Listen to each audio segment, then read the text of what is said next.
अस्सलाम वालेकुम शहज़ादी वॉइस में खुशामदीद। मुरझाए हुए अखलाक के साथ मैं हूँ आपकी होस्ट सालिहा राना। जी हाँ, आज का अनवान है मुरझाया हुआ अखलाक। तो चलिए आज की कहानी शुरू करते हैं। शेराज बेटा क्या कर रहे हो? दादा जान अपनी लाठी टेकते हुए लाउंज में आए और मोहब्बत पाश लहजे में पोते को मुखातिब किया। काम कर रहा हूँ, पसीने से शराबूर माथा आस्तीन से पूछते हुए शेराज ने बड़े मसरूफ़ अंदाज में जवाब दिया। अच्छा भला क्या काम कर रहा है हमारा चहीता? दादा तजाहुल आरफाना से कहते हुए इसके पहलू में आ खड़े हुए। शेराज उस वक्त क्यारी में मिट्टी का गमला बनाने की कोशिश कर रहा था। चारों तरफ से मिट्टी का गोल दायरा बंद की सूरत में बनाते हुए इसे गर्मी और चिलचिलाती धूप की कतई परवाह न थी। ऐन गमले के दरमियान में एक बाजू जितनी गुलाब के फूल की टहनी लहलहा रही थी, जिस पर 2 गुलाब के फूल और एक कली बेहद खूबसूरत लग रहे थे। बस दादा काम मुकम्मल हो गया, इसने नौपैद पौधे को पानी देते हुए कहा। लू से तमतमाते सुर्ख चेहरे पर खुशी की लहर दौड़ी और दादा जान मुस्कुराते हुए इस नन्हे माली की पीठ थपक रहे थे। अब चले आओ शेराज, गर्मी बहुत है, दादा जान ने तीसरी बार फिर कहा और वो हल्का सा सर हिलाते हुए इनके पीछे चल पड़ा। लाउंज की क्यारी में अपने हाथों से मैंने पौधा लगाया है, गुलाब का पौधा। खबरदार जो कोई मेरे इस पौधे के करीब फटका तो टांगे तोड़ दूंगा। दस्तरखान पर बैठा शेराज छोटे बहन भाइयों को धमकी दे रहा था। सीमा, तुम्हें फूल तोड़ने की आदत है, अगर जो कभी गलती से भी हाथ लगाया ना गमले को तो खैर नहीं तुम्हारी, समझी? चम्मच पकड़े हाथ से इशारा करते हुए इसने बहन को तनबीह की। दस्तरखान पर मौजूद सब बड़ों के चेहरों पर दबी दबी मुस्कुराहट खिल रही थी। शेराज ने वो एक नन्हा पौधा लगाकर गोया अपनी दुनिया ही अलग बसा ली। स्कूल से आते हुए, स्कूल को जाते हुए, ट्यूशन, मदरसा, खेल, गर्ज, हर मसरूफियत से वक्त निकालकर वो पहरों अपने लाडले पौधे को देखता, इसकी नशोनुमा पर गहरी नज़र रखता। हर नई कोपल के उगते ही इसका जोश व खरोश देखने वाला होता। अम्मी, अब्बू, दादा सब इसके इस कदर इन्हिमाक को देखकर महफूज होते रहते।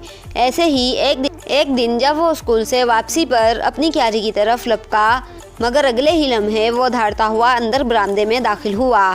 किस कमबख्त को जुर्रत हुई इधर जाने की? किधर? अम्मी परेशानी से कहते हुए आगे बढ़ी।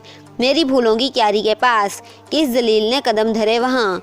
गुस्से से इसकी नसें उभरी हुई थीं। क्या हुआ? अम्मी ने इसका गुस्सा ठंडे करने के लिए पचकारते हुए संजीदगी से कहा। ये पूछें क्या नहीं हुआ? वो गरजा। किस बेवकूफ़ अहमक ने सत्यानाश कर दिया मेरे पौधे का? हाय मेरे फूल! वो बेचारा रोहानसा होने को था। शोर शराबा सुनकर दादा अपने कमरे से बाहर निकले। जल्दी में वो सर पर टोपी रखना भूल गए। खैर शेर, अभी इनकी बात दरमियान में थी कि वो ठटके। सामने इनके चारों पोते पोतियां सहमे हुए खड़े थे। शेराज गुस्से से खोलता हुआ कभी एक के कान मरोड़ता, कभी दूसरे का बाजू मरोड़ता, कभी एक के बाल खींचता, कभी दूसरे को चुटकी काटता। मुझे बताओ, जुर्रत कैसे हुई तुम लोगों को? किसने कहा था तुम्हें गोडी करो? सारा पौधा उखाड़ कर रख दिया। वह बेदर्दी से छोटे शहजाद का गला खींचते हुए धाड़ रहा था। और तुम्हें किसने कहा था काट छांट करो मेरे पौधे की? वो 2 कदम आगे बढ़कर नन्ही सीमा की पौनी गिरफ्त में ले चुका था। नतीजन बालों पर दबाव पड़ने की वजह से इसकी बड़ी बड़ी सियाह आंखें पानी से भर आईं। शेराज बेटे शेराज! चीखो पुकार में दादा की आवाज़ दब गई। बड़े आए माली, सारा बर्बाद कर दिया मेरा चमन, मुरझाए हुए मेरे फूल। मगर गुनवारों को एहसास हो तो? और इसने कैसे इतना सारा पानी दे दिया? खूबसूरत क्यारी दलदल में तब्दील होकर रह गई। वो बाएं हाथ पर खड़े behzad के सर पर थप्पड़ मारते हुए चिल्लाया।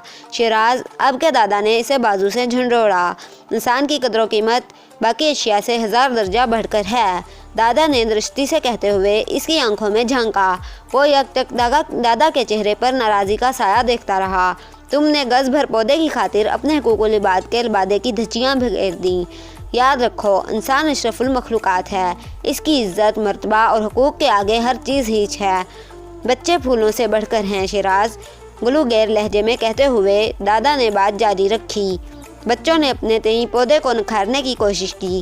गुलाब के फूल की मज़ीद हुस्न व जला बख्शने के लिए उन्होंने अपने नन्हे दिमाग से नन्हा और बेज़रूरत तरीका अपनाया। बच्चों ने अपनी उम्र और अकल के एतबार से कुछ गलत नहीं किया। गलत तुम कर रहे हो शेराज, तुम्हारा रवैया और अखलाक गलत है। मुरझाए हुए तुम्हारे अंदर बद अखलाकी की दलदल है। बेहिसी ने तुम्हें इस कदर उखाड़ दिया। तासुब से सर हिलाते हुए नहीफ व नज़ार दादा कमज़ोर कदमों पर वापस पलटे और शर्मिंदगी से अर कर शहजाद को अपने पौधे से ज़्यादा अपने रवैये पर दुख होने लगा। ख़त्म शुद। तो अगर आपको ये वीडियो थोड़ी सी भी पसंद आई है तो इस वीडियो को शेयर ज़रूर करें। अगर आप इसी तरह की मज़ीद अच्छी वीडियोस देखना चाहते हैं तो हमारे चैनल को सब्सक्राइब करें, लाइक करें, शेयर करें, कमेंट करें। Keep watching Shehzadi voice. अस्सलामु अलैकुम। पाकिस्तान जिंदाबाद।